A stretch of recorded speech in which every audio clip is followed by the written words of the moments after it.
चंद्रपूर शहर आणि जिल्ह्यातील पूर परिस्थिती नियंत्रणात आली असली तरी वर्धा, इरई आणि झरपट या नद्यांच्या पुरामुळे या नद्यांच्या शेजारी असलेल्या शेतीचं मोठं नुकसान झालंय। पाणी ओसरल्यानंतर पुराची भीषणता दाखवणारी दृश्य समोर येत आहेत।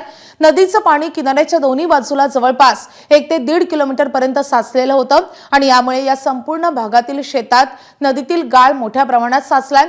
या पुरामुळे या शेतकऱ्यांचं कंबरडं पुरतं मोडलंय। याचा आढावा घेतलेला आहे आमच्या प्रतिनिधींनी, आपण पाहूयात।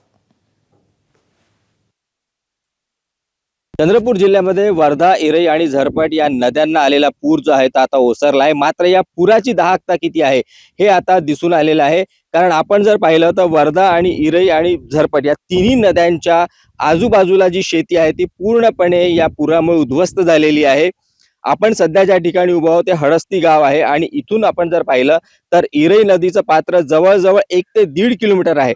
मात्र 1 ते 1.5 किलोमीटर पर्यंत सुद्धा सध्या शेतीची अशी अवस्था आहे। पूर्ण शेतीमध्ये जे 2 दिवस पाणी होतं पुराचं, त्यामुळे पूर्ण चिखल इथे भरलेला आहे। स्थानिक भाषेमध्ये याला पाखन म्हणतात। म्हणजे अतिशय मऊ माती जी असते, चिखल असते, ती पूर्णपणे या शेतांमध्ये थांबलेली आहे आणि हा जो चिखल आहे यामुळे पूर्ण पिकं जी आहे ती करपली आहे।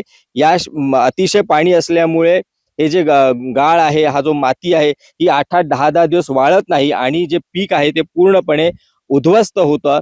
याचाच अर्थ विचार करा की जर चंद्रपूर जिल्ह्यामध्ये या तिन्ही नदी पात्रांचं जर क्षेत्र पाहिलं आणि या तिन्ही नदी पात्रांच्या दोन्ही बाजूला म्हणजे अंदाजे 1-1 ते 1.5 किलोमीटर जर पाहिलं तर पूर्णपणे शेती अशा प्रकारे उद्ध्वस्त झाली आहे। 15 दिवस तर आपल्याला शेतीमध्ये कोणतंच काम करता येत नाही। त्यामुळे आमची शेती पूर्ण उद्ध्वस्त झाली आहे। कापूस गेला, सोयाबीन गेला, भाजीपाले गेले, सर्व आम्ही उद्ध्वस्त। आता 15 दिवस तर आम्हाला रस्ते पुन्हा हे रोड बंद होऊन राहते। 3-3 दिवस एखादी बिमार पडला त्याला जायला रस्ता नाही आहे, कुणी सुविधा नाही, काही नाही। सारंग पांडे, एबीपी माझा, हडस्ती, चंद्रपूर। एबीपी माझा, उघडा डोळे बघा नीट।